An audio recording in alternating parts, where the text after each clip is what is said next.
기도하겠습니다. 사랑과 은혜가 많으신 아버지 하나님, 주님의 은혜에 감사와 찬양을 드립니다. 아버지, 이 시간에도 우리와 함께하여 주시옵시고 우리가 진리를 알아가는데 부족함이 없도록 도와주시옵소서.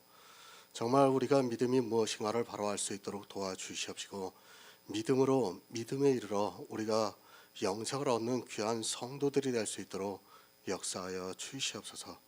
모든 말씀 예수 그리스도의 이름으로 기도했습니다. 아멘. 로마서 1장 16절을 보겠습니다.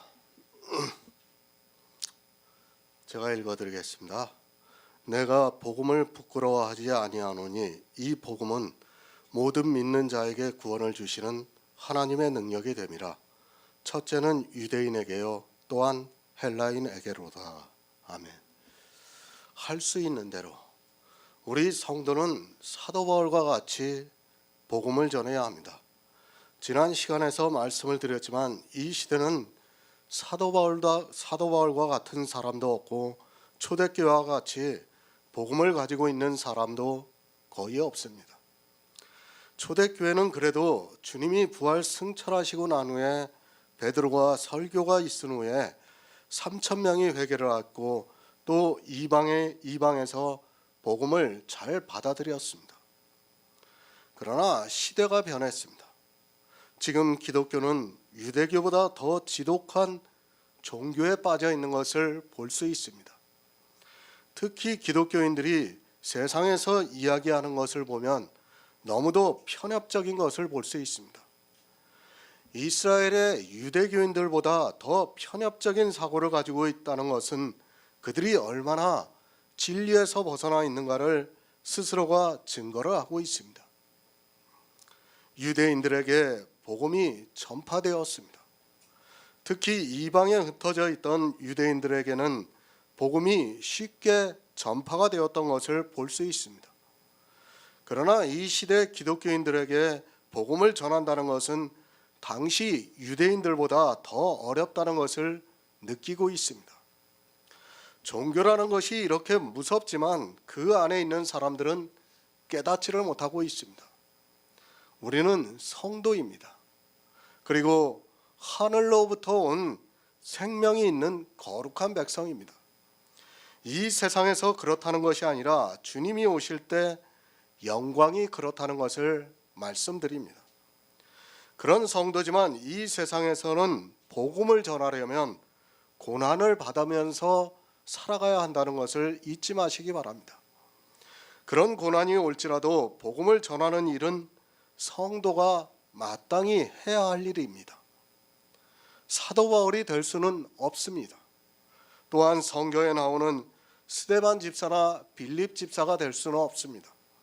그럴지라도 우리는 할 수 있는 대로 우리에게 주어진 대로 복음을 전하는 일을 해야 한다는 것을 잊어서는 안 됩니다.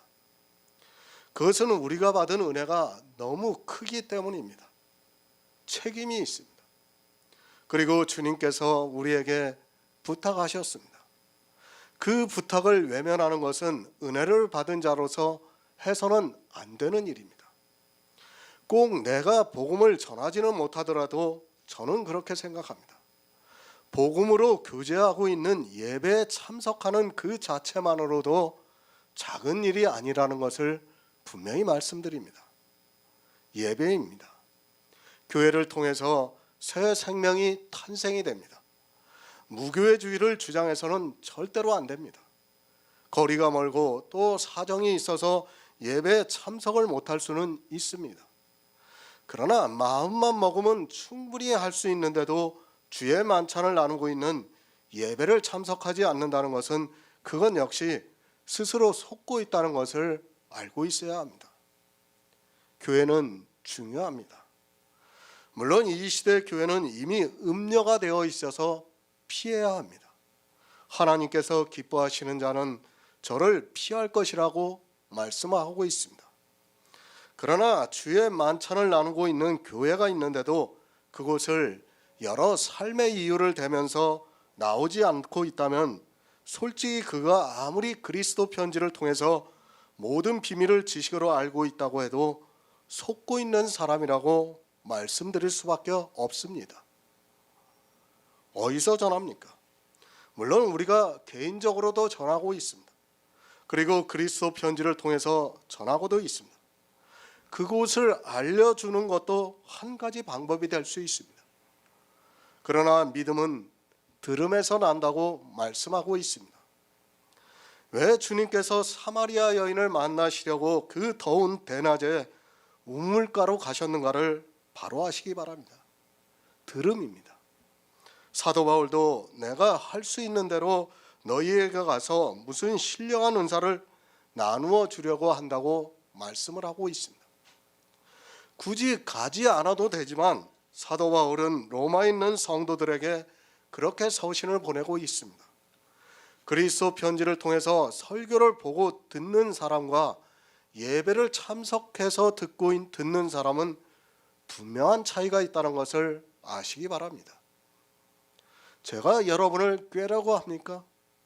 그래서 제가 하는 아카데미에 많은 사람이 참석하기를 바라서 이 말씀을 하고 있습니까? 솔직히 말씀을 드리면 지금 강의를 하고 있는, 예배를 하고 있는 장소는 거의 차 있습니다.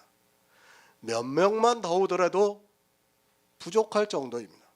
작은 사무실이기 때문에 사실 사람이 많이 와도 걱정입니다. 그러나 그런 것을 떠나 그리스도 편지에서 말씀을 보고 듣는 사람들의 영혼을 생각해서 말씀을 하고 있습니다. 사람이 많은 거 좋아하지 않습니다. 그런 것을 원하지도 않습니다. 물론 사람이 많아서 복음을 듣는 사람이 많다면 그 자체로 하나님께서 기뻐하실 수 있습니다. 하지만 복음을 보고 들으면서도 그 영혼이 망하는 길로 가는 것이 심히 염려가 되어서 이 말씀을 하고 있습니다. 다시 말씀드리지만 믿음은 들음에서 난다는 것을 잊지 마시기 바랍니다. 천국입니다. 이 시대 교회 안에 있는 거의 모든 사람들이 다 자기들이 천국에 가기 때문에 열심을 내고 있습니다. 하지만 성경은 그렇게 말씀하고 있지 않습니다. 아주 적은 사람만이 복음의 비밀을 알고 있다고 말씀하고 있습니다. 그 적은 사람이 받았으면 그 적은 사람은 모두가 이 복음을 위해서 수고를 해야 합니다. 100명이 됩니까? 아니 1000명이 됩니까? 정말 그 정도의 숫자만 되어도 저는 이렇게 말씀을 안 드립니다. 우리는 빨리 장성한 분량에 이르는 자가 되어야 합니다. 너무도 적은 사람이 이 복음을 듣고 있기 때문에 그것을 전하려고 하면 하루라도 빨리 장성한 분량에 이르는 자가 되어서 자기의 삶에서 이 복음을 전해야 한다고 믿고 있습니다. 강요하는 것이 아닙니다. 다시 말씀드리지만 주님께서 하신 부탁을 듣지 않아도 여러분이 구원을 받는다는 것은 분명한 사실입니다. 그러나 이 세상에 복음을 가진 자가 너무도 적기 때문에 우리는 이 일을 행하는데 힘써 행해야 한다는 것을 늘 기억하고 잊지 마시기 바랍니다. 이 일을 하나님께서 기뻐하신다고 말씀을 하고 있습니다. 공동 번역을 보겠습니다. 나는 그 복음을 부끄럽게 여기지 않습니다. 복음은 먼저 유다인들에게 그리고 이방인들에게까지 믿는 사람이면 누구에게나 구원을 가져다 주시는 하나님의 능력입니다. 나는 복음을 부끄러워하지 않습니다. 이 말씀을 보고 오해하지 마시기 바랍니다. 세상에서 어떤 일을 하는 데 있어 부끄러워하는 것을 말씀하는 것이 아닙니다. 처음에 교회에 나오면 모든 일이 다 서먹서먹합니다. 그리고 자기가 하는 일들이 다 부끄럽게 여기게 되어 있습니다. 사도 바울이 그런 뜻으로 나는 복음을 부끄러워하지 않는다고 말씀하는 것이 아닙니다. 사도 바울이 누구입니까? 주님으로부터 직접 너는 이방의 사도라고 부름을 받은 자입니다. 그리고 그는 자기 안에 예수 그리스도가 계시가 될 때까지 성경을 보았던 사람입니다. 그런 사람이 복음을 전하는 일을 가지고 부끄러워한다고 말을 한다는 것 자체가 모순입니다. 복음입니다. 지금 이 시대에 복음을 전하려면 성도라고 해도 어렵다는 것을 잘 알고 있습니다. 그러나 부끄러워하지 마시기 바랍니다. 왜 부끄러워하지 말아야 하는가 하면 우리가 전하고 있는 이 복음은 모든 믿는 자에게 구원을 주시는 하나님의 능력이 되기 때문입니다. 상상도 할 수 없는 썩지 않는 하늘의 생명을 주시는데 왜 부끄러워해야 합니까? 담대합니다. 우리는 누구보다도 더 당당해야 합니다. 다른 복음을 전하는 사람들도 얼마나 당당하게 그것을 전하고 있습니까? 그러나 우리가 전하고 있는 복음은 참이기 때문에 인간적으로도 부끄러워해서는 안 됩니다. 어느 누구도 줄 수 없는 것을 우리는 전하고 있고 우리가 전하는 이 복음이 모든 믿는 자에게 구원을 주시는 하나님의 능력이라는 것을 믿으시기 바랍니다. 시편 35편 4절을 보겠습니다. 구약성경 826쪽입니다. 시편 35편 4절입니다. 내 생명을 찾는 자로 부끄러워 수치를 받게 하시며 나를 상해하는 자로 돌려가 낫게 하소서. 아멘. 왜 부끄러워하지 않습니까? 사도 바울이 전하고 있는 복음은 생명을 주기 때문입니다. 이 세상에서 그 어떤 것으로도 우리에게 생명을 주지 못합니다. 그러나 사도 바울은 예수 그리스도를 믿음으로 생명을 얻는다는 것을 하나님께서 선지자들로 그의 아들에 관하여 성경에 미리 약속하신 것을 알고 믿었기 때문에 복음을 믿음으로 영원한 생명을 얻는다고 믿어서 부끄러워하지 않는다고 말씀하고 있습니다. 성경은 생명입니다. 예수 그리스도 안에 있는 생명에 대해서 말씀을 하고 있습니다. 이 생명이 없다면 우리는 예수 그리스도를 믿을 이유가 하나도 없습니다. 사람들이 왜 예수 그리스도를 믿지 못하는가 하면 이 생명에 대해서 성경을 아무리 많이 보아도 알지를 못하고 있기 때문입니다. 부끄러워하지 않습니다. 사도 바울이 이 영의 생명에 대해서 확신을 하고 있기 때문에 부끄러워하지 않는다고 말씀을 하고 있습니다. 복음은 모든 믿는 자에게 구원을 주시는 하나님의 능력이라고 말씀을 하고 있습니다. 이 구원에 대해서 부끄러워하지 않는다고 말씀하고 있습니다. 예수 그리스도를 믿는 이유는 이 생명을 얻기 위해서입니다. 말씀드립니다. 이 시대는 왜 예수 그리스도를 믿어야 하는 줄을 모르고 있는 사람들이 너무 많이 있습니다. 아니, 기독교라는 종교의 포승에 묶여서 자기들이 무엇을 하는 줄을 모르고 있습니다. 그저 교회 안에서 예수 그리스도를 믿는다고 하면 믿는 것으로 알고 있습니다. 사도 바울이 무엇을 전했습니까? 로마서 1장에서 계속해서 복음에 대해서 말씀하고 있습니다. 하지만 이 시대는 성경을 보면서도 복음을 전하는 것이 아니라 종교의 교리에 묶여서 다른 복음을 전하고 있습니다. 그것이 도리어 저주를 받게 하고 있지만 사람들은 도무지 깨닫지를 못하고 있습니다. 이 그리스도 편지를 보고도 두려워하는 마음이 전혀 없는 것 같아 안타깝기만 합니다. 생명에 대해서입니다.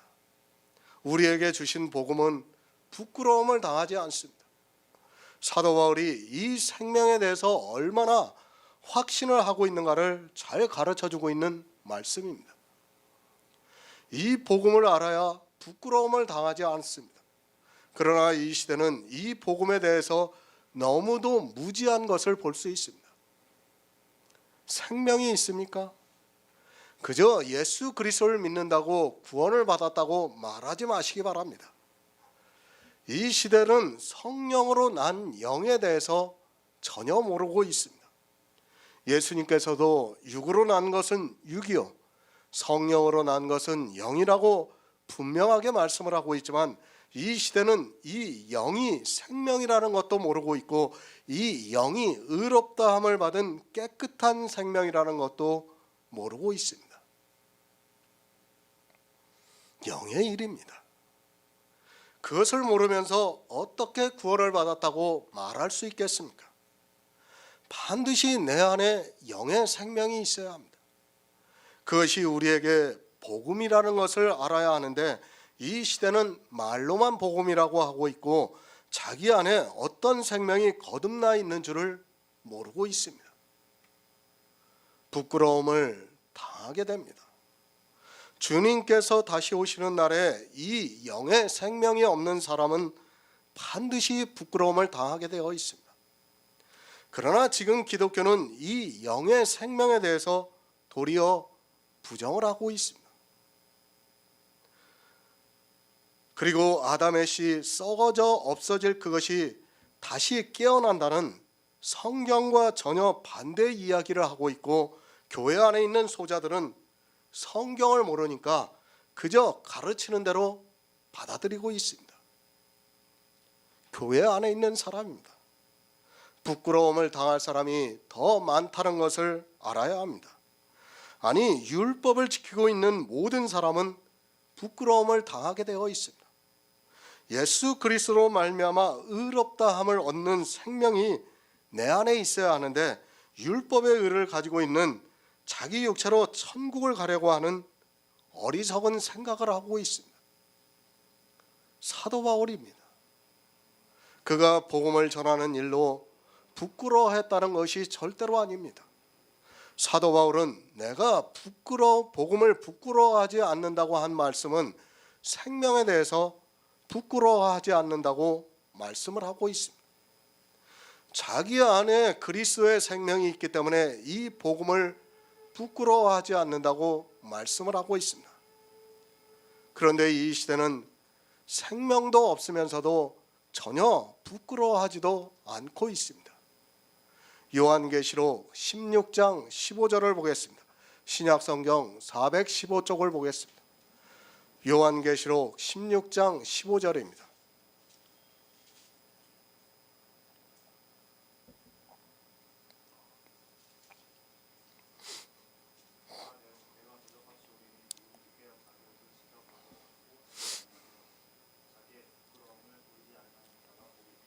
아멘. 옷입니다. 우리가 입는 옷이라고 생각하지 마시기 바랍니다. 성경의 모든 말씀은 우리가 알아들을 수 있는 비유의 말씀입니다. 그런데 이러한 말씀을 보고 진짜 옷을 입는 것으로 생각하고 있습니다. 종교가 되어 있는 교회는 이런 말씀을 초등학문으로 만들어서 가운을 입기를 좋아하고 있습니다. 그리고 자기들을 나타내는 옷을 입기를 좋아하고 있습니다. 가운을 입습니다. 목사만 입는 것이 아니라 교회 안에 있는 성가대도 가운을 입고 있습니다. 그러한 행위들이 다 성경을 초등학문으로 만들고 있기 때문에 나타나는 모습이라는 것을 알고 있어야 합니다. 초대교회에 누가 가운을 입고 누가 성가대의 옷을 입었습니까?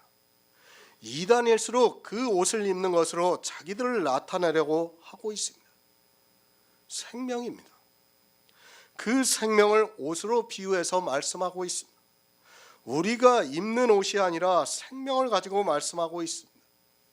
벌거벗었다는 말씀은 생명이 없다는 말씀이며, 생명이 없으니까 벌거벗은 것과 같이 자기의 부끄러움이 나타나고 있다는 말씀입니다. 육체가 아닙니다. 아니, 우리 육체는 부끄러울 수밖에 없습니다. 우리의 행위로 어떻게 하나님 앞에 갈 수 있습니까? 그렇게 말하고 있는 사람이 있다면 그는 하나님을 거짓말하는 자로 만든다고 요한일서에서 말씀하고 있습니다. 자기의 신앙생활로 부끄러움을 당하지 않는다고 하는 사람은 어리석은 자입니다. 내 옷을 지키시기 바랍니다. 내 생명을 지키라는 말씀입니다. 성경이 이 생명에 대해서 말씀하고 있고 그것을 복음이라고 가르쳐주고 있지만, 이 시대는 이 생명에 대해서조차 모르고 살아가고 있습니다. 물론 이 생명을 내가 지킬 수 있는 것은 아닙니다. 그러나 우리에게 이 생명을 지킬 수 있는 믿음이라는 것을 주어서 굳세게 하고 있지만 믿음에 대해서조차 모르고 있습니다. 영의 생명입니다. 이 생명이 없는 자는 마치 벌거벗은 것과 같이 부끄러움을 당한다고 말씀을 하고 있습니다. 그러나 사도 바울은 내가 복음을 부끄러워하지 않는다고 말씀하고 있습니다. 왜 부끄러워하지 않는가 하면 이 복음을 믿는 우리를 구원하시기 때문입니다. 다시 말씀드립니다. 복음이 무엇입니까? 하나님이 선지자들로 말미암아 그의 아들에 관하여 성경에 미리 약속하신 것이 복음입니다. 사도 바울은 이 복음을 부끄러워하지 않는다고 말씀을 하고 있습니다. 이 복음을 믿는 자를 구원해 주시기 때문에 구원의 옷을 입을 수 있기 때문에 부끄러워하지 않는다고 말씀하고 있습니다. 복음을 믿으시기 바랍니다. 구원의 옷을 입을 수 있는 유일한 방법입니다. 이 세상에 그 어떤 방법으로도 우리가 구원의 옷을 입을 수 없습니다. 그 어떤 방법으로도 우리가 썩지 않는 영원한 생명을 얻을 수 없다는 말씀입니다. 그런데도 이 복음을 믿지를 않고 있습니다. 아니, 다 믿는다고 말을 하고 있습니다. 그러나 그들의 행위를 보면 전혀 믿지 않고 있는 사람입니다. 이스라엘과 같이 하나님을 믿는다고 하면서 율법에 의해 빠져서 하나님께서 자기를 구원해 주시는 의를 모르고 살아가고 있습니다.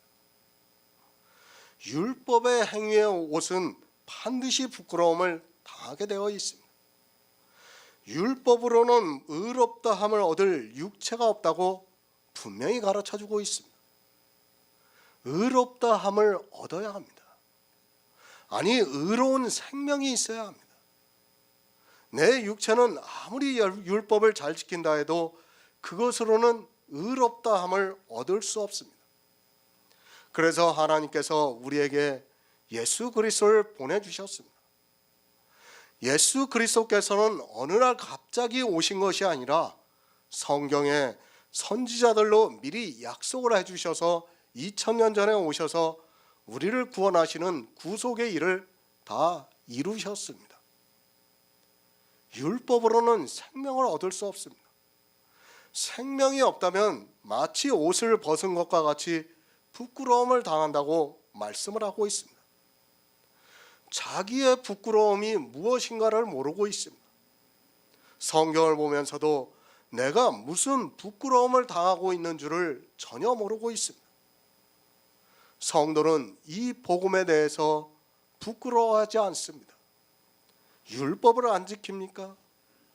그래서 율법주의자들로부터 비난을 받고 이단이라고 공격을 당하고 있습니까? 그럴지라도 우리 성도는 부끄러워하지 않습니다. 왜 부끄러워하지 않는가 하면 우리에게는 생명이 있기 때문입니다. 이 세상에서 보이다 썩어 없어지는 생명이 아니라 예수 그리스도로 말미암아 탄생이 되어 있는 영의 생명이 우리에게 있기 때문에 부끄러워하지 않습니다. 성도의 싸움입니다. 이 세상에서 이기고 지는 것은 아무 의미가 없습니다. 세상에서 1000만 명이 칭찬을 해도 아무 의미가 없습니다. 비록 거지와 같이 살아가면서 개들이 그 헌대를 핥을지라도 주님께서 다시 오시는 날에 부끄러움을 당하지 않는다면 그가 지혜로운 성도라는 것을 아시기 바랍니다. 복음은 바로 이 영의 생명에 대해서 말씀을 하고 있습니다. 거저주시고 있습니다. 내가 무엇을 해서 의롭게 살아서 주는 것이 아니라 이 복음을 믿는 자들에게 은혜로 거저주시고 있다는 말씀입니다. 그런데도 성경을 보면서 믿는다고 하면서 율법을 지키고 있습니다. 그 율법의 행위가 저주를 받게 한다고 말씀하고 있지만 세상의 지혜를 따라가고 있습니다. 부끄러움을 보이지 마시기 바랍니다. 성도는 반드시 그리스도의 생명이 있어야 합니다.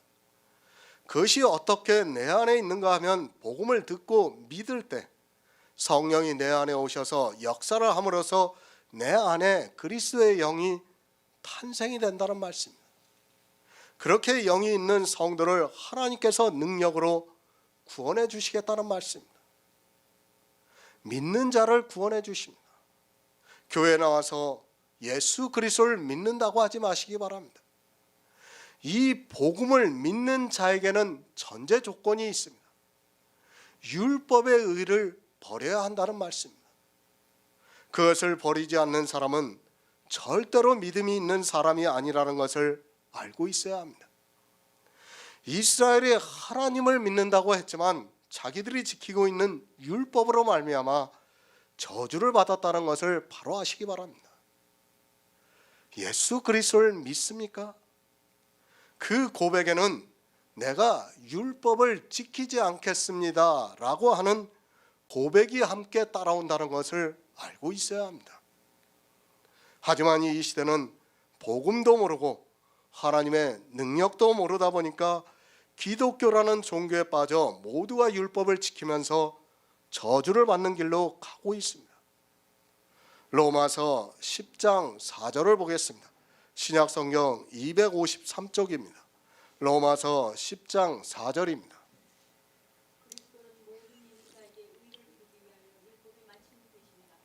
아멘. 복음입니다. 이 복음은 모든 믿는 자에게 구원을 주시는 하나님의 능력이라고 말씀을 하고 있습니다. 그런데 이 복음은 모든 믿는 자에게 의를 이루기 위해서 율법의 마침이 되신다고 말씀을 하고 있습니다. 그러니까 예수 그리스도를 믿는다고 할 때는 반드시 율법이 마침이 되어야 합니다.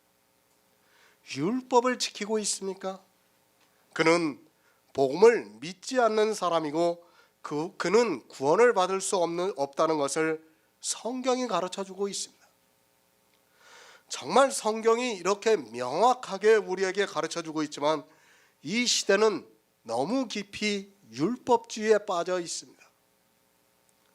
이스라엘은 모든 율법을 문자적으로 지키려고 했다면 기독교는 자기들이 원하는 율법을 그들 못지않게 지키고 있습니다. 율법의 마침이 되어야 합니다. 더 이상 율법을 지키지 말아야 한다는 말씀. 성경은 우리에게 율법을 지키라고 하지 않고 있습니다. 내가 성경을 보고 있는데 그 말씀이 율법을 지키라고 되어 있다면 성경을 다시 보아야 합니다. 아니 그 이면에 율법을 지키지 말라는 말씀을 찾아내야 한다는 말씀입니다. 그것을 못 찾는다면 그는 복음을 모르는 미련한 자가 된다는 말씀입니다. 성경에 기록이 되어 있습니까?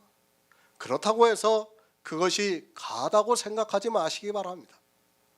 아무리 율법이 기록이 되어 있다 해도 성도는 율법을 지켜서는 안 됩니다. 왜 안 되는가 하면 복음과 율법은 서로 충돌을 하고 있기 때문입니다. 이제 로마서에서도 그것을 계속해서 말씀을 하고 있습니다. 아니 이게 로마서 8장까지 율법과 복음에 대해서 계속해서 사도 바울이 말씀하고 있습니다. 정말 그 말씀을 바로 깨달으면 우리는 율법을 지키고 싶어도 지킬 수가 없습니다. 문자로 기록되어 있는 율법입니다. 그것은 그림자라는 것을 알고 있어야 합니다. 성도는 율법을 지키는 자가 아니라 복음을 믿는 자입니다. 율법을 지키지 말라고 하면 마치 방종을 이야기하는 것으로 생각하는데 사도 바울이 강하게 율법을 지키지 말라고 했다고 해서 방종을 말씀하지 않았습니다. 문자적인 율법이 아니더라도 우리는 예수 그리스도를 믿으면서 세상 사람들로부터 칭찬을 받게 살아야 합니다. 율법이 있어야 한다고 생각하지 마시기 바랍니다. 초대교회 성도들은 율법을 지키지 않았지만 세상 사람들로부터 칭찬을 받았다고 말씀을 하고 있습니다. 물론 하나님으로부터 칭찬을 받아야 구원을 받습니다. 그러나 이 세상에 살면서도 율법을 지키지 않더라도 얼마든지 칭찬을 받을 수 있다는 것을 아시기 바랍니다. 그런데 모릅니다. 아니, 율법이 마침이 되면 어떻게 해야 하는 줄을 모르고 있습니다. 예배를 어떻게 드려야 하는지, 찬송을 어떻게 해야 하는지, 기도를 어떻게 해야 하는지, 성도로서 교회 안에서 신앙생활을 어떻게 해야 하는지를 전혀 모르고 있습니다. 어린아이도 알 수 있는 그것을 수십 년 신앙생활을 했다고 하는 그들이 모르고 있습니다. 구원을 받고 싶습니까? 복음을 믿으시기 바랍니다. 계속해서 말씀을 드리지만 이 복음만으로도 우리는 부끄러움을 당하지 않습니다. 부끄러움을 당하지 않기 위해서 지키고자 하는 율법이 도리어 부끄럽게 만들고 있다는 것을 알고 있어야 합니다. 구원을 받으려면 반드시 복음을 믿어야 하고, 이 복음을 믿는다는 것은 율법을 지키지 않겠다는 것이 포함이 되고 있습니다. 고린도전서 1장 24절을 보겠습니다. 신약성경 264쪽입니다. 고린도전서 1장 24절입니다. 오직 부르심을 잃은 자들에게는 유대인이나 헬라인이나 그리스도는 하나님의 능력이요 하나님의 지혜니라. 아멘. 로마서의 말씀과 거의 같습니다. 로마서에서는 복음을 믿는 자에게는 구원을 주시는 하나님의 능력이라고 말씀하고 있고, 고린도전서에서는 부르심을 입은 자들에게는 그리스도는 하나님의 능력이라고 말씀을 하고 있습니다. 예수 그리스도는 우리를 구원하시는 하나님의 능력입니다. 능력이 무엇입니까? 어떤 일을 해낼 수 있는 힘을 말하고 있습니다. 그러니까 어떤 일을 할 수 있을 때 능력이 있다고 말을 합니다. 우리가 사회생활을 할 때도 누구는 그 일을 처리할 수 있는 능력이 있고, 누구는 아무것도 못하는 사람이 있는 것을 볼 수 있습니다. 할 수 있어야 합니다. 하나님께서 왜 예수 그리스도를 이 세상에 보내주셨습니까? 그것은 그리스도께서 이 세상에 오셔서 우리를 구원하시는 구속의 일을 다 이루실 수 있기 때문입니다. 만약에 주님이 이 세상에 오셨는데 사단과의 싸움에서 질 수 있다면, 아니 그런 일은 없겠지만 그런 일이 있다면 능력이라고 해서는 안 됩니다. 복음입니다. 모든 믿는 자에게 구원을 주시는 하나님의 능력입니다. 그래서 성경에 선지자들로 말미암아 그의 아들에 관하여 미리 약속을 하셨습니다. 만약에 그런 능력이 없다면 미리 약속할 수 없습니다. 만약에 하나라도 실패할 수 있다면 하나님께서는 선지자들로 말미암아 그의 아들에 관하여 미리 성경에 약속할 수 없습니다. 그렇지 않습니까? 약속도 지키지 못하는데, 그런 능력이 없는데 어떻게 미리 약속을 하실 수 있습니까? 반드시 그런 능력이 있는 자만이 미리 약속을 할 수 있습니다. 능력이 있습니다. 그분은 창조주 하나님이시기 때문에 능력이 있습니다. 사단이 아무리 강하다 해도 하나님께서 만드신 피조물입니다. 창조주와 피조물은 싸움이 안 된다는 것을 알고 있어야 합니다. 사람에게는 한없이 강한 사단이라고 해도 하나님께서는 사단도 만드신 창조주라는 것을 알고 있어야 합니다. 예수 그리스도입니다.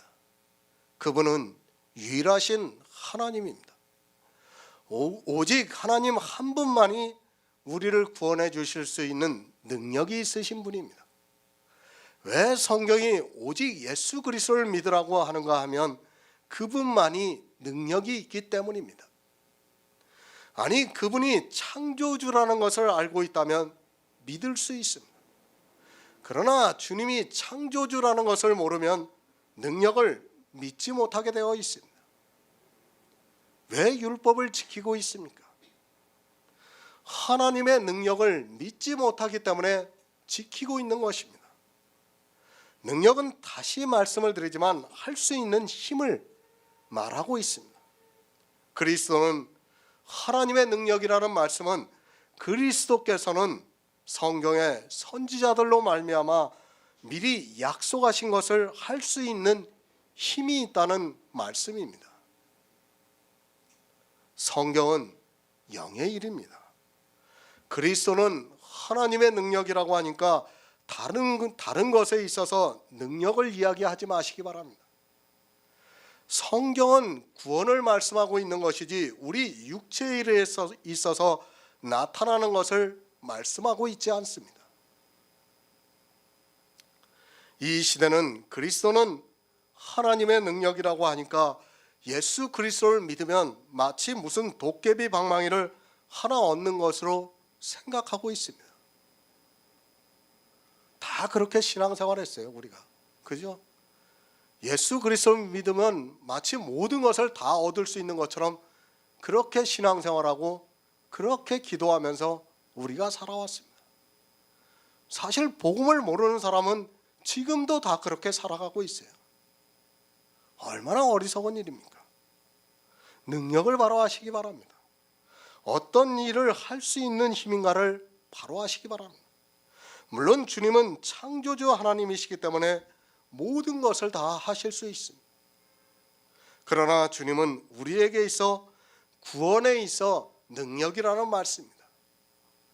우리 안에 그리스도의 생명이 탄생이 되고 그 영이 주님께서 다시 오시는 날에 구원을 받는 그 능력이 있다는 말씀입니다. 다른 능력을 말하지 마시기 바랍니다. 그것이 정욕이고 탐심이라는 것을 알고 있어야 합니다. 이 시대는 예수 그리스도를 믿으면 무엇이든지 다 얻을 수 있는 것으로 생각하고 있습니다. 주님이 가지신 것을 우리에게 주시고 있습니다.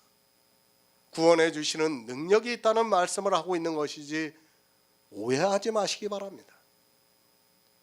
구원을 주시는 능력입니다. 성경은 이 구원에 대해서 말씀하고 있습니다. 그런데 다른 것에 있어서 능력이 있다고 하면서 그것을 구하는 자는 탐욕으로 가득 차 있어서 그것으로 망한다는 것을 바로 아시기 바랍니다. 이 시대는 무엇이 정욕이고 무엇이 탐심인가를 모르고 있습니다. 아니, 이스라엘의 구약의 이스라엘이 바알을 섬겼는데 자기들은 바알을 섬기지 않는다고 생각하고 있습니다. 둘이 똑같이 바알을 섬기고 있으면서도 그 영적인 성경 말씀을 깨닫지 못하니까 그 육체의 일에 탐욕을 부리면서도 깨닫지를 못하고 있습니다. 지구의 주인은 누구입니까? 주님께서 사단을 이 세상 임금이라고 말씀을 하셨습니다. 이 지구의 임금은 사단입니다. 하나님께서 에덴을 창설하시고 아담에게 모든 것을 다스릴 수 있는 권한을 주셨지만 아담이 죄를 짐으로 해서 이 지구의 모든 것을 다 빼앗겨서 사단이 임금이 되었습니다. 그러니까 왕과 왕의 전쟁에서 아담은 사단에게 다 빼앗기고 말았습니다. 천국의 주인입니다. 주님은 천국의 주인입니다. 주님은 이 세상의 주인이 아닙니다. 이 세상을 창조하신 것은 맞지만 이미 지구는 사단이 주인이라는 것을 알고 있어야 합니다. 그래서 주님이 광야에서 시험을 받으실 때 이 세상 천하만국의 영광을 보여주면서 내게 엎드려 경배하면 이 모든 것을 주겠다고 했습니다. 누구 것입니까? 사단이 자기 것도 아닌 것을 주겠다고 했습니까? 사단은 이 지구의 주인으로서 주님이 시험 받으실 때 천하 만국의 영광을 보여주면서 내게 경배를 하면 이 모든 것을 주겠다고 한 것입니다. 자기 것도 아닌 것을 주겠다고 한 것이 아니라 이 지구는 사단의 것이기 때문에 주겠다고 했다는 것을 알고 있어야 합니다. 지구입니다. 그 안에 교회도 있고 사람도 있습니다. 그 영광을 누가 줍니까? 사단이 주고 있다는 것을 알고 있어야 합니다. 이 시대 교회 안에서 자기들이 하고 있는 행위들을 보면서 하나님께 영광을 돌린다고 하는데 그것은 하나님이 주신 것이 아니라 사단이 준 것임을 바로 알고 있어야 합니다. 하나님의 것입니다. 그것은 천국이라는 것을 알아야 합니다. 그리고 썩지 않는 생명이라는 말씀입니다. 이 두 가지만 하나님의 것이고 나머지는 다 사단의 것입니다. 그래서 주님께서 다시 오실 때는 이 지구까지도 불못에 던지운다고 말씀을 하고 있습니다. 사단의 모든 것을 다 불못에 던지우겠다고 요한계시록에서 환상으로 보여주셨습니다. 능력입니다. 이 세상은 사단의 것입니다. 이 세상에서 있는 일을 가지고 주님께서 능력이 있으셔서 도와주심으로 했다고 하지 마시기 바랍니다. 능력이라는 것은 자기가 가지고 있는 것을 줄 수 있을 때 말하는 것입니다. 자기 것도 아닌 것을 가지고 능력이라고 해서는 안 됩니다. 왜 초대교회에 수많은 순교자들이 나왔습니까? 그리고 초대교회가 비참하게 신앙생활을 했습니까? 창조주 하나님이시고 또 이 지구의 주인이라면 초대교회 성도들은 한마디로 저주를 받은 자라는 것을 알고 있어야 합니다. 이 세상의 주인이 사단이기 때문에 하나님께서는 성도들이 설령 바란다 해도 주실 수 없습니다. 생명은 하나님께 있습니다. 그러나 이 세상의 모든 것의 주인은 사단입니다. 그것을 하나님이 주실 수 있다고 생각하지 마시기 바랍니다. 이 지구의 것은 하나님의 능력 밖에 있다는 것임을 알아야 하는데 이 시대는 하나님의 능력이라고 하면서 무엇이든지 다 구하면 주시는 것으로 생각하고 있습니다. 이 지구 안에서 나타나는 것은 하나님의 능력이 아니라 사단의 능력이라는 것을 알고 있어야 합니다. 천국입니다. 그리고 구원해 주시는 생명입니다. 그것은 하나님의 것이기 때문에 그리스도는 하나님의 능력이라고 말씀을 하고 있습니다. 우리를 구원해 주시는 능력이 있다는 말씀을 오해하지 마시기 바랍니다. 구원에 있어서 능력이라는 말씀을 마치 이 세상에서 모든 것을 다 하실 수 있는 능력이 있는 것으로 이야기하는 사람은 어리석습니다. 갈라디아서 3장 5절을 보겠습니다. 신약성경 304쪽입니다. 갈라디아서 3장 5절입니다. 너희에게 성령을 주시고 너희 가운데서 능력을 행하시는 이의 율법의 행위에서냐 듣고 믿음에서냐. 아멘. 너희 가운데 능력을 행하시는 이의 일, 그것이 무엇입니까? 구원하시는 것을 말씀하고 있습니다. 이것이 율법의 행위에서냐 듣고 믿음에서냐를 묻고 있습니다. 성경은 이렇게 율법과 복음을 듣고 믿는 것을 비교하면서 말씀을 하고 있습니다. 이렇게 비교할 때면은 이 두 가지를 함께 할 수 없다는 말씀입니다. 갈라디아서 강해를 할 때 말씀했습니다. 이 시대는 율법과 복음을 듣고 믿는 것을 너무 모르고 있습니다. 아니, 복음을 듣고 믿으면서 율법을 행해야 한다고 말을 하고 있습니다. 이제까지 그래도 기독교에서 영향을 준다고 하는 모든 신학자들이 그렇게 이야기를 해서 갈라디아 말씀을 보고도 깨닫지를 못하고 있습니다. 성경은 이 두 가지를 비교해서 말씀하고 있습니다. 이 복음은 모든 믿는 자들에게 구원을 주시는 하나님의 능력입니다. 그것을 사도 바울이 갈라디아에서는 너희 가운데 능력을 행하시는 이의 일이 율법의 행위에서냐 듣고 믿음에서냐를 묻고 있습니다. 그러니까 너희가 구원을 받는 것이 어느 것이냐를 묻고 있습니다. 그러면 어느 한 가지는 구원을 받을 수 없다는 말씀입니다. 오직 믿음입니다. 여러분이 그 말을 하고 있다면 율법의 행위를 하지 말아야 한다는 말씀을 사도 바울이 갈라디아서를 통해서 가르쳐주고 있습니다. 하지만 이 시대는 이런 말씀을 보면서도 도무지 이해를 하지 못하고 있습니다. 성령이 오시지 않아도 이 말씀은 국어의 문법만 알아도 이해할 수 있는데 기독교라는 종교의 교리에 묶여 있어서 무조건 율법을 지켜야 하는 것으로 생각하고 있습니다. 율법입니다. 성경에서 누가 도덕법, 제사법, 시민법을 나누었습니까? 사단이 어떻게 하나님의 말씀을 가지고 미혹하는가를 알아야 합니다. 성경에 전혀 없는 말씀으로 미혹하는 것이 아니라 성경에 있는 말씀을 가지고 약간 틀어서 사람들을 미혹하고 있다는 것을 알고 있어야 합니다. 다 율법입니다. 제사법도 율법입니다. 시민법도 율법입니다. 도덕법도 율법입니다. 이 중에 율법이 아닌 것이 있으면 말해보시기 바랍니다. 도덕법이 율법이 아니라고 하는 사람은 정말 초등학교도 못 나온 사람과 같다는 것을 알고 있어야 합니다. 성경은 도덕법을 율법이라고 하는데 이 시대는 도덕법은 율법이 아닌 것으로 알고 있습니다. 능력을 행하시고 있습니다. 우리를 구원해 주시고 있다는 말씀.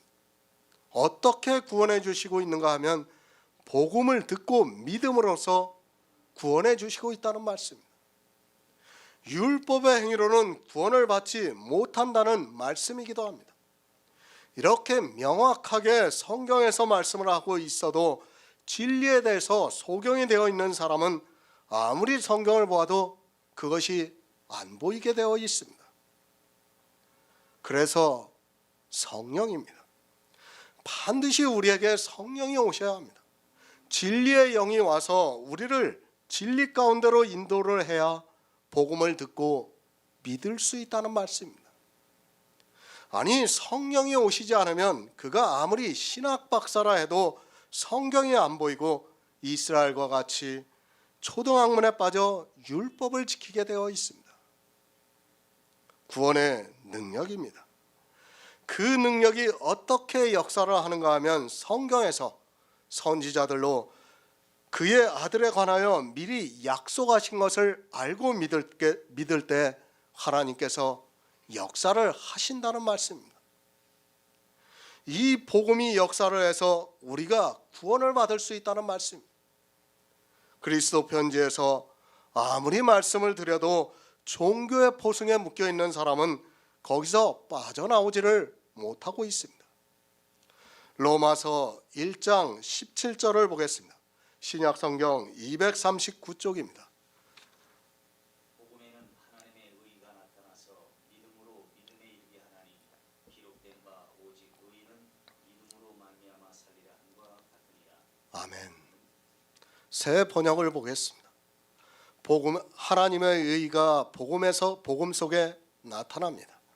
이 일은 오로지 믿음에 근거하여 일어납니다. 이것은 성경에 기록된 바 의인은 믿음으로 살 것이다 한 것과 같습니다. 왜 복음을 믿어야 구원을 받습니까? 그저 예수 그리스도를 믿는다는 것이 아닙니다. 복음에는 반드시 하나님의 의가 나타나야 합니다. 의가 나타나지 않으면 우리는 절대로 구원을 받을 수 없습니다.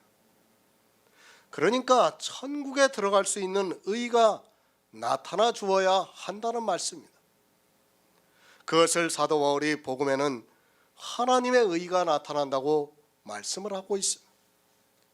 두 가지 의가 있습니다. 내 의가 있고 하나님의 의가 있습니다. 그러나 이 시대는 이 의에 대해서 전혀 모르고 있습니다.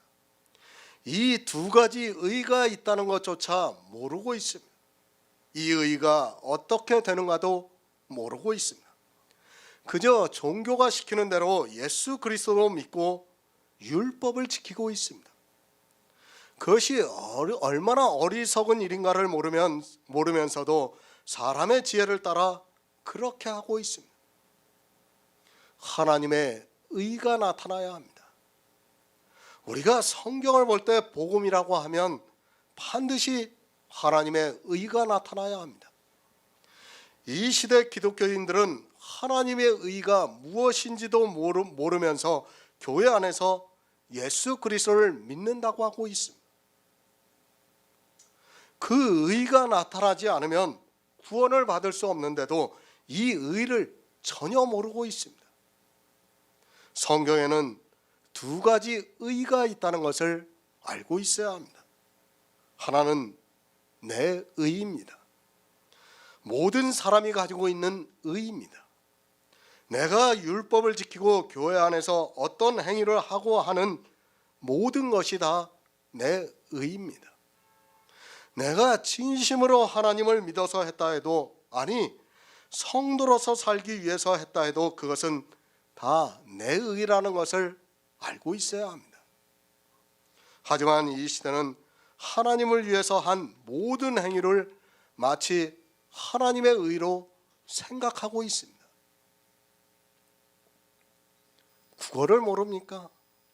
복음에는 하나님의 의가 나타난다고 말씀을 하고 있습니다. 하나님의 의를 모릅니까? 하나님께서 하신 일이 하나님의 의입니다. 그리고 내가 한 일은 내 의입니다. 사람이 한 일은 다 사람의 의이고, 하나님께서 이 세상에 오셔서 하신 일은 하나님의 의가 됩니다. 성경에서 복음에는 하나님의 의가 나타난다고 말씀을 하고 있는데 국어를 모르고 있습니다. 성경을 보면 뭐합니까? 국어도 모르는 사람이 신학 박사라 하면서 성경을 보면 뭐합니까? 그가 아무리 신학에 대해서 박사학위를 받았다 해도 국어를 모르고 성경을 본다면 그는 초등학생보다 못한 사람입니다. 초등학생도 아는 것을 이 시대는 애써 억지로 자기들의 생각을 가지고 성경을 보고 있습니다. 참 우리가 조심해야 돼요. 우리는 국어를 아주 잘한다고 생각하고 있어요. 근데 실제로 목사들이 성경을 볼 때 보면 국어를 전혀 모르고 성경을 보고 있어요. 그러면서 무슨 헬라어를 공부한다고, 히브리어를 공부한다고, 거기에 자기가 박사학위를 받았다고 떠들고 있습니다. 우리가 10년을 20년을 헬라어를, 히브리어를 공부해서 그 사람들과 같이 언어를 구사할 수 있습니까? 없습니다. 절대로 못해요. 우리가 이 국어를 구사할 수 있는 것은 우리 조상 대대로 내려온 유전이 있고 우리가 어려서부터 해왔기 때문에 이건 자연스러운 거예요. 우리가 헬라어를 배워서 그렇게 할 수 있습니까? 절대로 못합니다. 그런데 거기에 다 매달려 있어요. 신학을 공부하면서.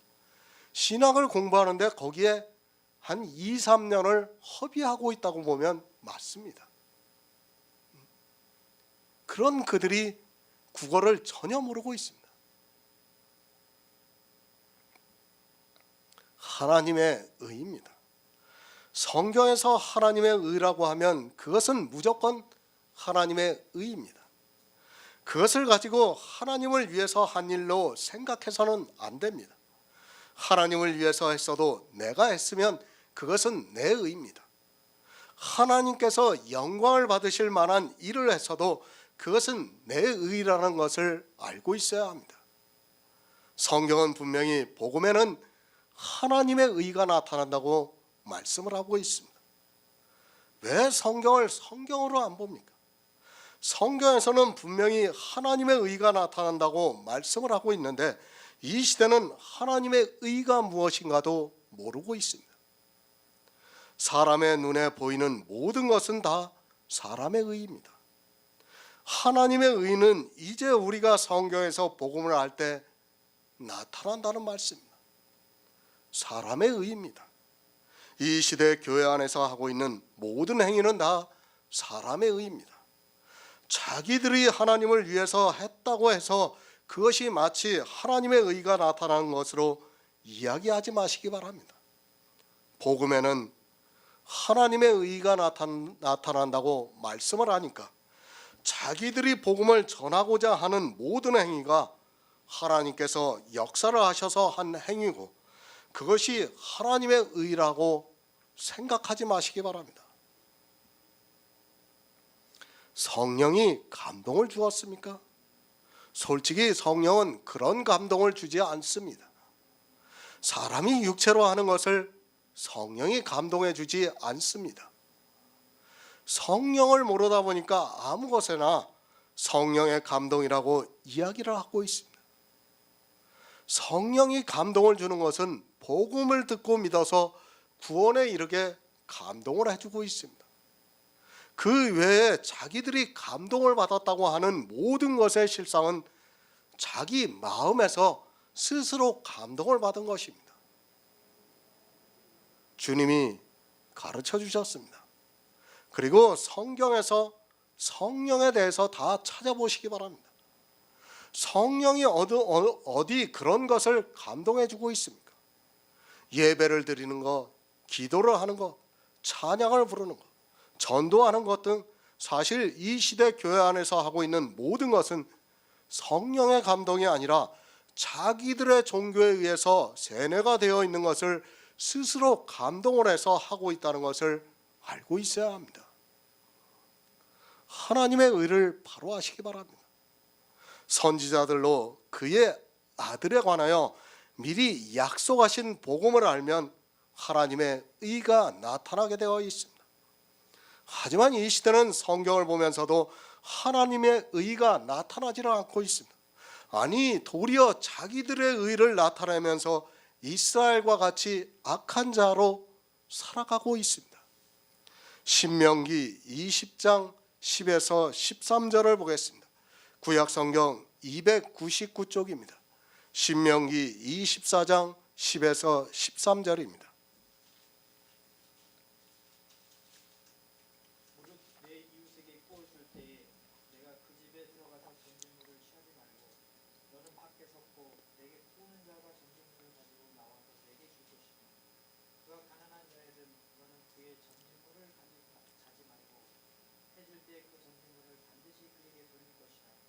그러면 그가 그 옷을 입고 자며 너를 위하여 축복하리니 그 일이 내 하나님 여호와 앞에서 내 의로움이 되리라. 아멘. 이것은 설교 말씀으로 보셨죠. 그리고 이 말씀을 기억하시고 지금부터 설교를 들으셔야 합니다. 복음에는 하나님의 의가 나타납니다. 그러나 이 시대는 복음도 모르고 하나님의 의가 나타나지도 않고 있습니다. 성경을 모르다 보니까 아니 초등학문에 빠져 있다 보니까 성경에서 복음을 볼 수 있는 지혜가 없고 그러다 보니까 하나님의 의가 전혀 나타나지를 않고 있습니다. 성경을 보고 거기서 하나님의 의가 나타나야 믿을 수 있는데 나타나지를 않으니까 믿지를 못하고 있습니다. 성경을 보면 뭐합니까? 첫째는 복음이 안 보이고 있습니다. 신학자들이 쓴 주석이라는 책들을 보고 강해를 보면 전혀 복음이 나타나지를 않고 있습니다. 그런 책들을 보면서 신학을 공부한 목사들에게서 무슨 복음이 나타나겠습니까? 복음을 들어도 쉽게 다른 복음에 빠지는 것이 사람인데 하물며 복음을 전혀 듣지도 않은 사람들이 신학에서 공부를 하고 가르친다면 어떻겠습니까? 신명기의 율법입니다. 누구나 다 알 수 있습니다. 아마 이 시대 학교에서 공부를 한 사람이라면 이 말씀을 쉽게 할 수 있다고 생각하고 있습니다. 이런 율법들을 보고 어떻게 하고 있습니까? 실제 이웃에게 구워줄 때, 가난한 자에게 구워줄 때 이렇게 하고 있습니다. 이 일이 여호와 앞에 내 의로움이 되리라고 말씀을 하니까 의롭다 함을 듣기 위해서 실제 이렇게 하고 있습니다. 가난한 자입니다. 성경에서 복음이 보여야 합니다. 그런데 복음이 안 보이고 이 일을 자기가 하면서 살려고 생각하고 있습니다. 자기보다 가난한 자가 와서 구워달라고 할 때가 있습니다.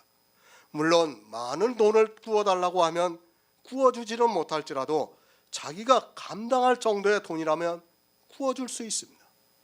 그리고 이 율법을 생각하면서 전진물을 취하지 않습니다. 이 일을 실제 하고 있습니다. 그것이 누구의 의입니까? 내가 가난한 자에게 구워주고 전진물을 취하지 않았다면 누구의 의입니까? 자기의 의입니다. 내가 하나님을 잘 믿고 싶어서 성경에 있는 그대로 했을지라도 이 의는 내 의입니다. 분명히 성경에서 내 의로움이 되리라고 말씀을 하고 있습니다. 내 의로움입니다. 그런데 이 의로움을 어떻게 생각합니까? 하나님의 의로움이라고 생각하고 있습니다. 분명히 자기 육체로 해서 자기 의로움이 되고 있는데도 성경에 기록이 되어 있는 대로 했다고 하면서 하나님의 의가 나타났다고 생각합니다. 그러면서 주님께서 이 세상에 오셔서 하신 말씀을 또 생각합니다. 오른손이 한 일을 왼손이 모르게 하라고 말씀을 하셨습니다. 그러한 일을 자랑하지를 않습니다. 아무도 모르게 자기 혼자 알고서 이 일을 했습니다. 아마도 이 시대 거의 모든 교인들이 이 일을 한 번쯤 했을 것은 분명합니다. 자기에게 와서 구워달라고 하지 않았어도 가난한 자들을 위해서 기부를 하기도 하고 또 실제 아무 조건도 없이 도와줍니다. 그리고 어떻게 생각합니까? 자기가 성경에 문자적으로 알고 있는 것을 가지고 복음을 알고 있다고 생각하고 있고 또 오른손이 한 일을 왼손이 모르게 하고 있는 것으로 마치 하나님의 의가 나타난 것으로 생각하고 있습니다. 심지어는 어떻게 생각하는가 하면 성령이 오셔서 감동을 해주셔서 내가 이 일을 했다고 하면서 복음을 하니까 이렇게 하나님의 의가 나타났다고 생각합니다. 이런 마음이 많이 있습니다. 성경을 모르고 복음을 모르고 하나님의 의를 모르다 보니까 교회 안에서 이러한 행위를 하는 것을 가지고 하나님의 의가 나타났다고 이야기를 하는 사람들이 많이 있습니다. 하나님께서 자기들에게 주신 성령이 감동을 해주셔서 자기는 할 수 없는 것을 하셔서 하나님의 의가 나타났다고 말을 하고 있습니다. 그것이 복음입니까? 그것이 하나님의 의입니까? 계속해서 말씀드렸지만 그럴 리는 없겠지만 성령은 그런 것을 감동해 주지 않습니다. 그것은 자기가 종교에서 배운 자기 마음에서 스스로 감동을 받아서 하는 것이지 성령은 절대로 그러한 것을 감동해 주지 않습니다. 가난한 자를 돕습니까? 그것이 진리와 무슨 상관이 있습니까? 성경은 육의 일을 말씀하는 것이 아니라 영의 일을 말씀하고 있다는 것을 알고 있어야 합니다. 하지만 이 시대는 영의 일이 무엇인지 육의 일이 무엇인지를 모르고 성경의 문자를 알고 그것을 자기 육체로 행하면서 마치 영의 일을 하는 것으로 오해를 하고 있습니다. 복음이 나타났습니까? 복음이 무엇이라고 말씀을 했습니까? 하나님이 선지자들로 말미암아 그의 아들에 관하여 성경에 미리 약속하신 것이라고 말씀을 했습니다. 그런데 내가 가난한 자를 도와주고 그 전진물을 취하지 않은 것이 그 아들에 관하여 성경에 미리 약속하신 것과 무슨 상관이 있습니까? 아니 그의 아들에 관하여 아무것도 나타나지가 않았습니다. 억지 부리지 마시기 바랍니다. 그의 아들이 성령을 보내주셔서 자기가 그 일을 했다고 하지 마시기 바랍니다. 성경을 정말 똑바로 보아야 합니다. 복음에는 하나님의 의가 나타나야 합니다. 하나님의 의가 무엇인가 하면 하나님이 이 세상에 오실 수 없으니까 예수 그리스도께서 이 세상에 오셨습니다. 예수 그리스도께서는 하나님이라는 것을 미리 말씀을 드렸습니다. 복음입니까? 선지자들로 말미암아 그의 아들에 관하여 성경에 미리 약속하신 것을 보았습니까? 그러면 반드시 거기에는 하나님의 의가 나타나야 한다는 말씀입니다. 문제는 이 시대 목사들이 성경을 보면서 복음을 못 보고 있다는 말씀입니다. 누가 복음을 보고 있습니까? 이 시대 목사들 중에 복음을 보고 있는 목사가 어디 있습니까? 저를 비난해도 좋습니다. 그러나 제가 보고 있는 목사들 중에는 아직까지 복음을 보고 있는 목사는 못 봤습니다. 아니 복음을 보고 있는 목사가 대형 교회에 한 사람만 있어도 아니 500명이 되는 교인들이 있는 교회에 한 사람만 있어도 벌써 난리가 났을 것이 분명합니다. 고린도후서 8장 9절을 보겠습니다. 신약성경 294쪽입니다. 고린도후서 8장 9절입니다.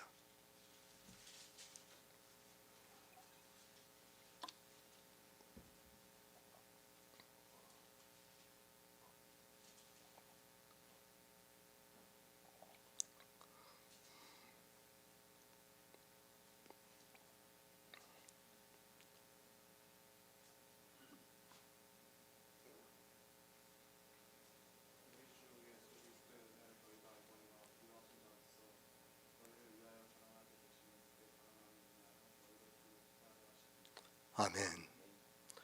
가난한 자입니다. 주님께서 마태복음에서 처음으로 하신 말씀이 심령이 가난한 자는 복이 있나니 천국이 저희 것이라고 말씀을 하셨습니다.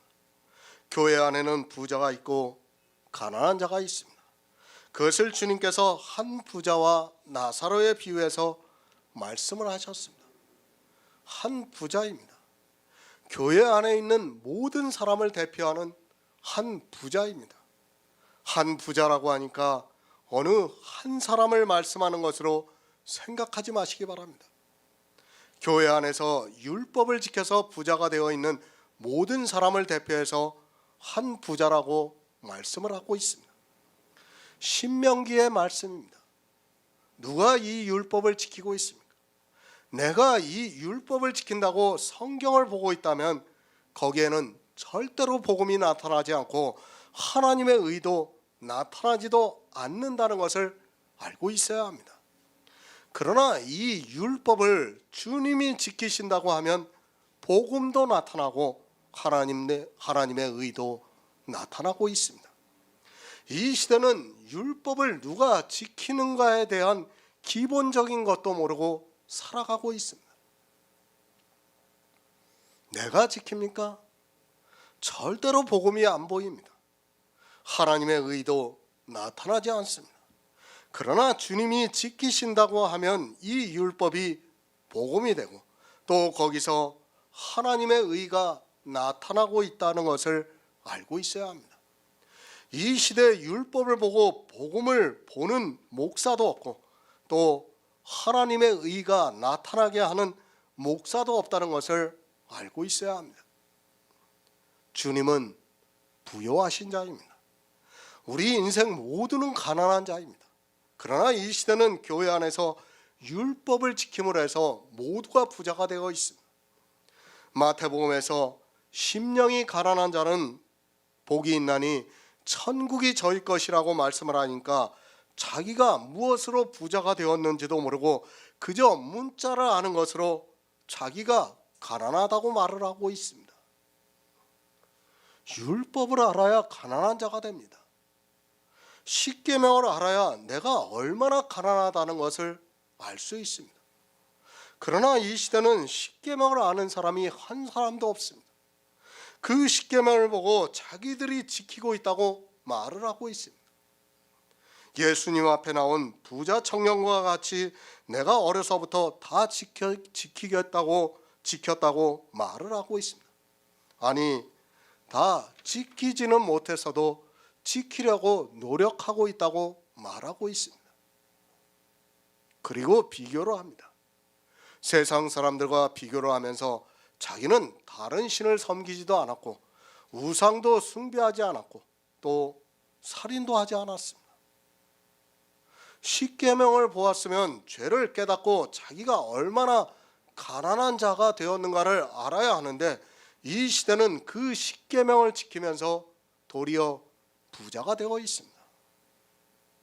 그렇게 부자가 되어 있으면서도 마태복음의 말씀이 생각이 나니까 무조건 가난하다고 하면서 천국을 달라고 떼를 쓰듯이 기도를 하고 있습니다. 내가 먼저 얼마나 가난한 자인가를 알아야 합니다. 그러려면 율법을 보고 죄를 깨달아야 합니다. 하지만 이 시대는 말로는 자기들이 가난하다고 하면서 실제로는 점점 더 부자가 되어가고 있습니다.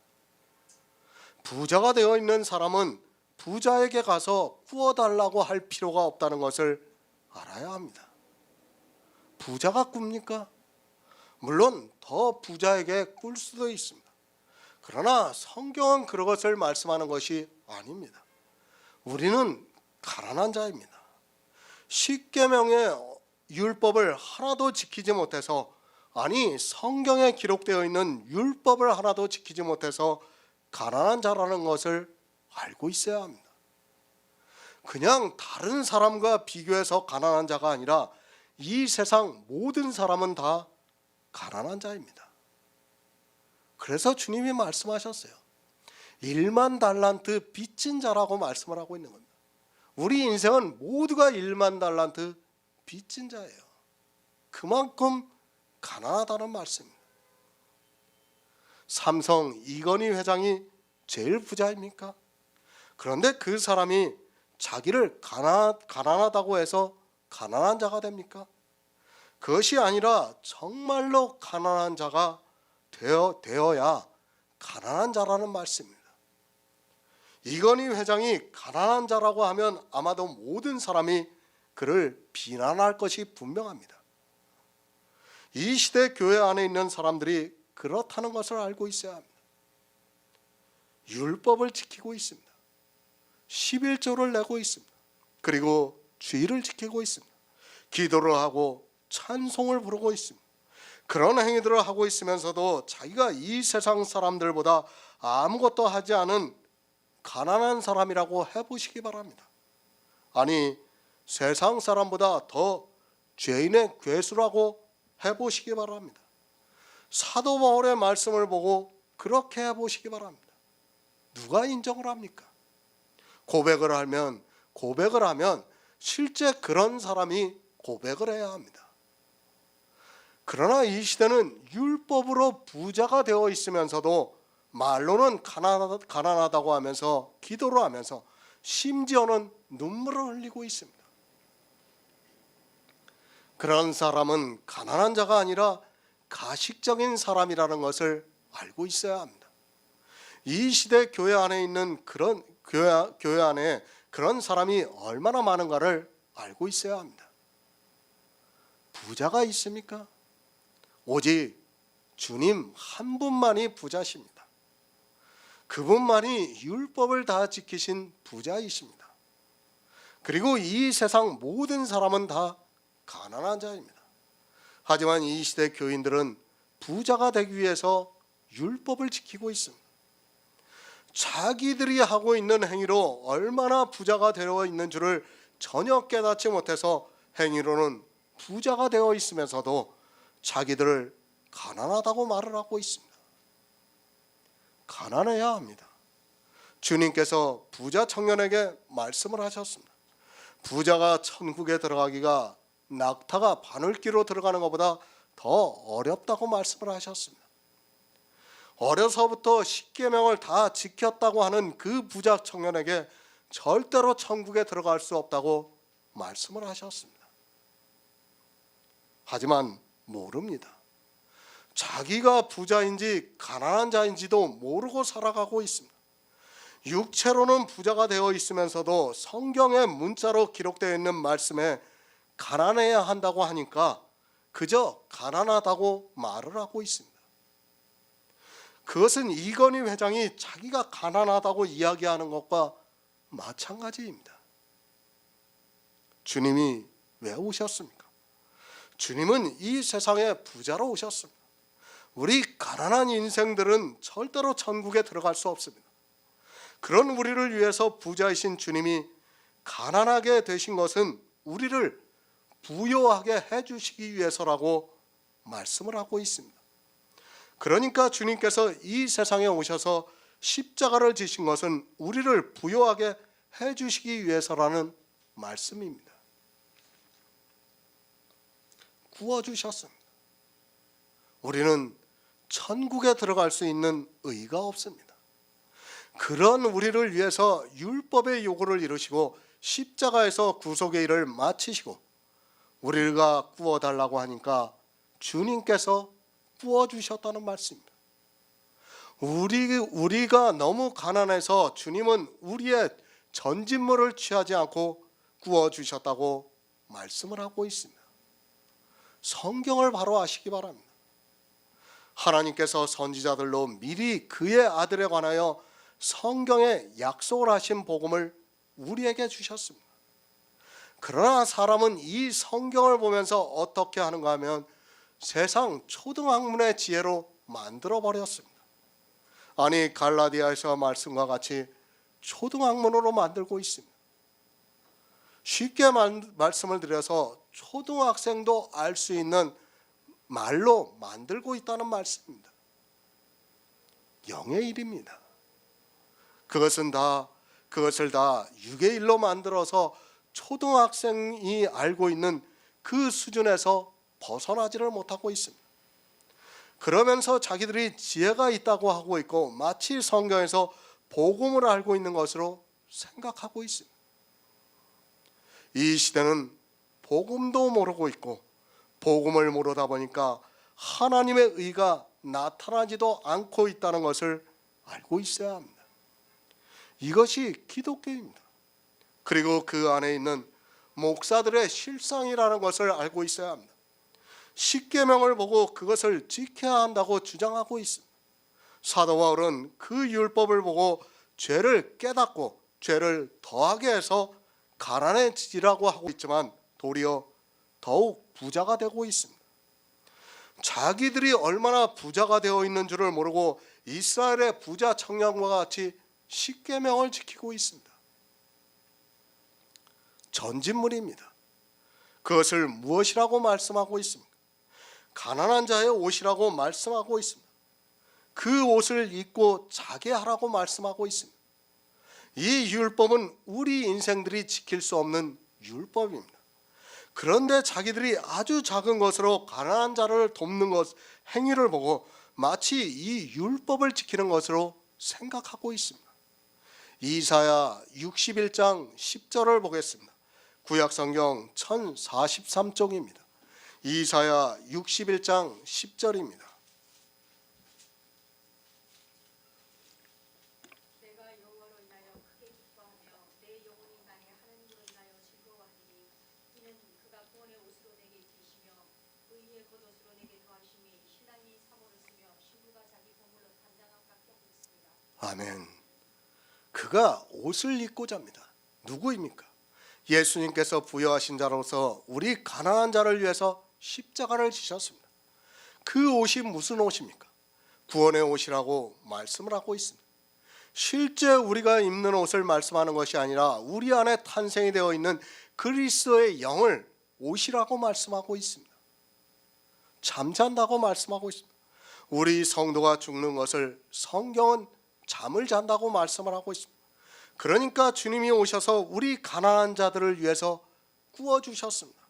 그것을 무엇을 구워 주셨는가 하면 생명을 얻을 수 있는 의로움을 구워 주셨습니다.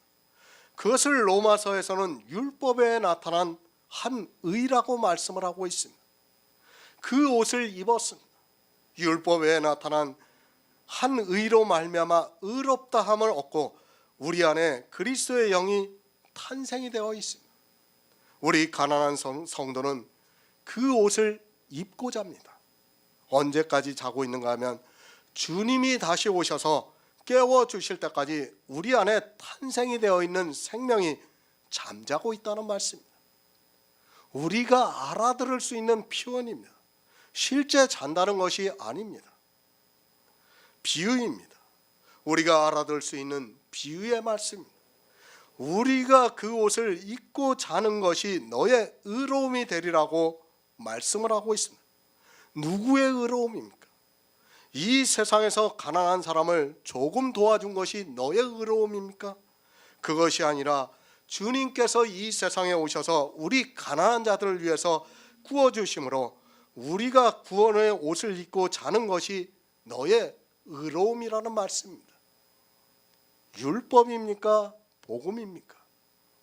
이 시대 거의 모든 목사들이, 아니 이제까지의 거의 모든 목사들이 이것을 율법으로 보고 있습니다. 이 말씀은 율법이 아니라 복음입니다. 그러나 교회 안에서 세상 지혜에 빠져 있는 모든 사람은 다 율법으로 보고 있습니다. 율법을 보고 있는 사람에게 어떻게 하나님의 의가 나타날 수 있겠습니까? 복음이 보였습니다. 하나님이 선지자들로 그의 아들에 관하여 성경에 미리 약속하신 복음이 보였습니다. 이 복음을 보니까 하나님의 의가 나타났다는 말씀입니다. 주님이 이 세상에 오셔서 우리를 위해서 하신 의로움이 나타났다고 성경에서 말씀을 하고 있습니다. 신명기에 말씀을 하면서 이 일이 내 하나님 여호와 앞에 내 의로움이 되리라고 말씀을 하고 있습니다. 누구의 의로움입니까? 내 의로움입니다. 예수 그리스도의 의로움입니다. 그것이 무엇입니까? 하나님의 의라는 말씀입니다. 이렇게 복음에는 하나님의 의가 나타나서 믿음으로 믿음에 이르게 한다고 말씀을 하고 있습니다. 복음은 우리에게 믿게 하는 역사를 하고 있다는 말씀입니다. 성경을 보고 있습니까? 제가 한 가지 율법을 가지고 말씀을 하고 있습니다. 그러나 율법뿐 아니라 거의 모든 성경이 이렇게 복음을 말씀하고 있다는 것을 알고 있어야 합니다. 이렇게 복음을 보아야 거기서 하나님의 의가 나타나서 믿음에 이르게 할 수 있는데, 이 시대는 성경을 거의 문자적으로 보면서 자기의 의를 드러내고 있습니다. 하나님의 의가 나타나야 합니다.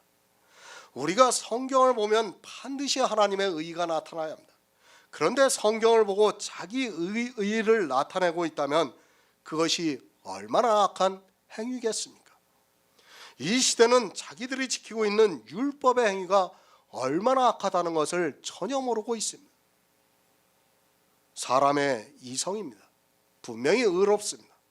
그러나 복음을 보고 거기에서 하나님의 의가 나타나고 있는 성도에게는 그것이 얼마나 악하다는 것을 깨달을 수 있게 감동해 주고 있고, 그런 성도는 절대로 율법을 지키지 않습니다.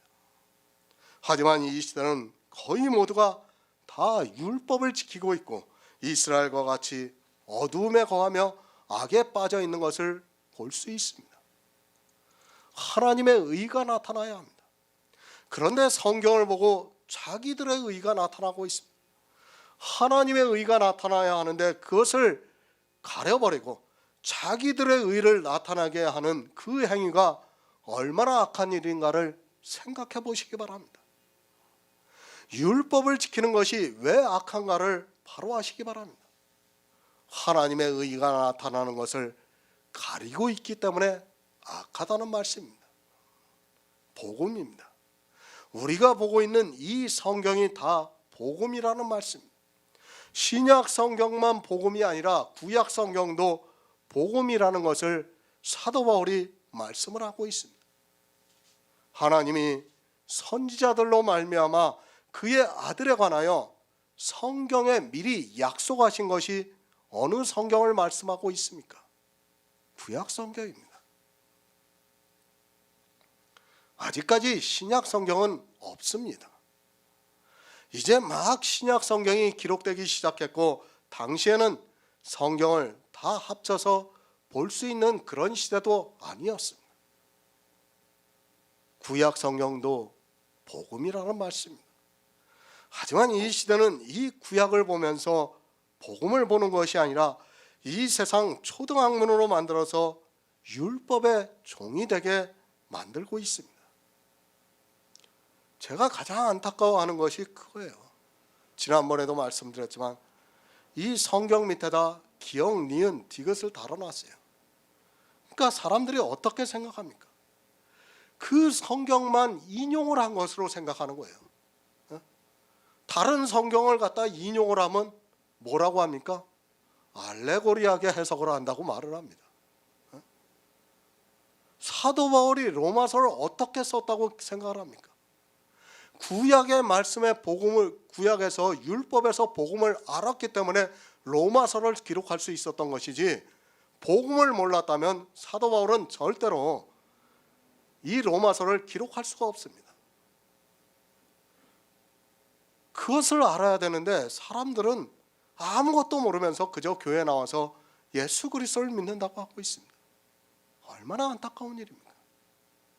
성경부터가 그렇게 편찬이 돼 있다 보니까 사람들이 그 성경을 보면서 다 거기에 사로잡혀 있어요. 차라리 모르면 기역, 니은, 디귿을 달아놓지를 말든지, 누군가 처음에 그것을 달아놓으니까 그것이 이제 아주 법이 되어 있어요. 사람들한테 법이 되어가지고 거기서 벗어나지를 못하고 있습니다. 하나님의 의가 나타납니다. 안 믿을 수 있습니까? 율법으로 보면 믿을 수가 없습니다. 그러나 복음을 보니까 하나님의 의가 나타나서 믿음으로 믿음에 이르게 역사를 하고 있습니다. 성경에서 복음을 보느냐 안 보느냐의 차이가 이렇게 크다는 것을 알고 있어야 합니다. 하지만 안타깝게도 이 시대는, 아니 기독교라는 종교는 복음을 보는 것이 아니라 율법을 지키고 있습니다. 이 율법만 아닙니다. 그리고 모든 구약의 말씀입니다. 다 이렇게 복음을 보아야 합니다. 복음이 보여야 거기에서 하나님의 의가 나타나고, 그렇게 의가 보이면 믿음으로 믿음에 이르게 하고 있다는 말씀입니다. 이런 복음의 말씀을 보면 믿음이 자꾸 반복이 되니까 하나님의 의를 믿을 수 있다는 말씀입니다. 우리를 구원해 주시는 예수 그리스도의 복음을 믿을 수 있다는 말씀입니다. 믿음입니다. 믿음으로 믿음에 이르게 합니다. 성경은 우리에게 믿으라고 말씀을 하고 있습니다. 이렇게 믿으라는 말씀을 보았습니다. 또 다른 말씀을 보았는데 복음이고 하나님의 의가 나타나면 또 믿게 됩니다. 이렇게 믿음으로 믿음에 이르게 하고 있다는 말씀입니다. 믿음입니다. 복음을 보면 믿게 됩니다. 그것을 성경에서 많이 보면 볼수록 믿음에서 믿음에 이르게 하고 있다는 말씀입니다. 율법을 보면 계속해서 율법을 지키게 되어 있고, 복음을 보면 하나님의 의가 나타나니까 계속해서 믿게 되니까 그것이 믿음으로 믿음에 이르게 역사를 하고 있다는 말씀입니다. 한 가지를 보았습니다. 그리고 10가지를 보았습니다. 그리고 수천 가지를 보았습니다. 누가 더 믿을 수 있겠습니까? 모든 성경은 이렇게 복음으로 보이면 믿을 수밖에 없다는 말씀이며, 그것을 사도 바울이 믿음으로 믿음에 이르게 하고 있다고 말씀을 하고 있습니다. 하박국 2장 4절을 보겠습니다. 구약 성경 1303쪽입니다. 하박국 2장 4절입니다.